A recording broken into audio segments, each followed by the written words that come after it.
Hi viewers, welcome to episode 18 of Rama the Misinterpreted Hero.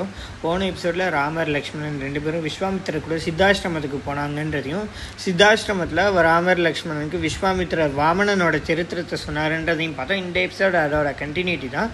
சித்தாஷ்டிரமத்தில் விஸ்வாமித்திரர் அவரோட குட்டீரத்துக்கு போயிடுறாரு. அங்கே குட்டீரத்துக்கு போன அப்புறம் அங்கே இருக்கிற மற்ற ரிஷிகள்கிட்ட ராமர் லக்ஷ்மணன் ரெண்டு பேரையும் அறிமுகப்படுத்தி சொல்கிறாரு. இவங்க ரெண்டு பேரும் அயோத்தியாவோட இளவரசர்கள். இவங்க நம்மளோட 6 நாள் யாகத்தையும் காப்பாற்றுவாங்க.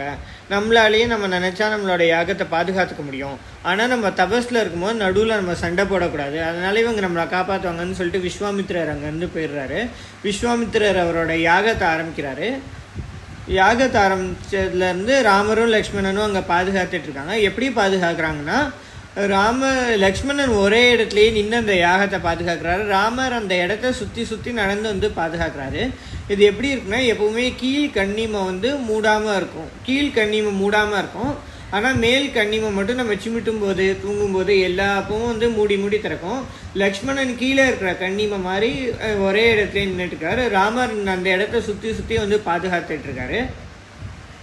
இப்படியே 5 நாள் அந்த யாகம் நல்லபடியாக நடக்குது. 6வது நாள் அந்த யாகத்தை தடுக்கிறதுக்காக மாரீச்சன் சுபாகுன்ற ராட்சசர்கள் வராங்க.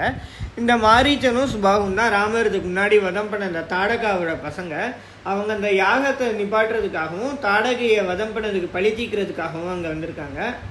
முதல்ல ராமர் அவங்ககிட்ட சொல்லி பார்க்குறாரு, இந்த ரிஷிகள்லாம் யாகம் நடத்துகிறாங்க, இந்த மாதிரி நீங்கள் பண்ணுறது தர்மம் கிடையாது, நீங்கள் பொங்கினதுக்கு அவங்க 2 பேர் ராமர் சொன்னதை கேட்கல. ராமர் கூட சண்டைக்கு வராங்க. முதல்ல அவங்க அந்த யாகத்துக்கு மேலே ரத்த மாமிசத்தை ஊற்ற வராங்க. அப்போ ராமர் அவரோட பானத்தை வச்சு ஒரு ஷெட் மாதிரி உருவாக்கி அந்த ரத்தமும் மாமிசமும் இந்த யாக குண்டத்தில் விழாத மாதிரி பார்க்குறாரு. அப்புறம் 2வது மானவாஸ்திரம்ன்ற அம்பை வச்சு மாரீச்சன் மேலே ராமர் இடுறாரு. மாரீச்சன் மேலே விட்டவுடனே அந்த பானம் மாரீச்சனை தாக்கி மாரீச்சன் கடலில் போய் விழுந்துடுறாரு சதன் டிப்பில். அடுத்து ஆக்னேய அஸ்திரம்ன்ற அஸ்திரத்தை வச்சு சுபாகுவை ராமர் சம்ஹாரம் பண்ணுறாரு. இப்படியே இந்த மற்ற ராட்சசர்களையும் ராமர் வதம் பண்ணி அந்த யாகத்தை 6 நாள் நல்லபடியாக நடக்க வச்சிடுறாரு. விஸ்வாமித்திரருக்கும் மற்ற ரிஷிகளுக்கும் ரொம்ப சந்தோஷம் ஏற்று ராமருக்கு அவங்க எல்லாரும் ஆசீர்வாதம்லாம் கொடுக்குறாங்க. ராமருக்கு நிறைய அஸ்திரங்கள்லாம் விஸ்வாமித்திரர் சொல்லி கொடுக்குறாரு.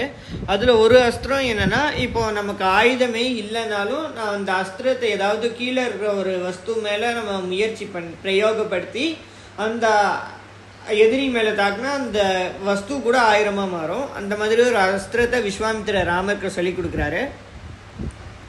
இது ஃபுல்லாக முடிஞ்சவொடனே ராமர் விஸ்வாமித்திரர்கிட்ட கேட்குறாரு, நம்ம அடுத்து எங்கே போகணும்? ஏன்னா விஸ்வாமித்திரர் ராமரை கூப்பிட்டு அந்த பர்பஸ் முடிஞ்சிருச்சு. ராமர் இங்கே நான் என் பர்பஸ் முடிஞ்சிருச்சு, நான் கோட்டைக்கு போவான்னு கேட்கல. அவருக்கு நம்ம அடுத்து நான் ஏதாவது பண்ண வேண்டியது இருக்கான்னு கேட்குறாரு. இது நமக்கு இன்றைக்குமே நமக்கு இந்த இதெல்லாம் பொருந்தும்.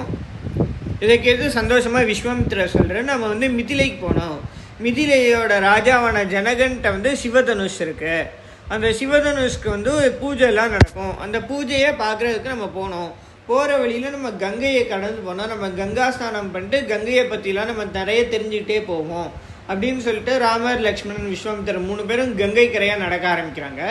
இதுக்கப்புறம் என்ன நடந்ததுன்றது நம்ம நெக்ஸ்ட் வீடியோவில் பார்ப்போம். இந்த மாதிரி நிறைய வீடியோஸ்க்கு என் சேனல் லைக் பண்ணுங்கள், ஷேர் பண்ணுங்கள், சப்ஸ்கிரைப் பண்ணுங்கள். தேங்க்யூ.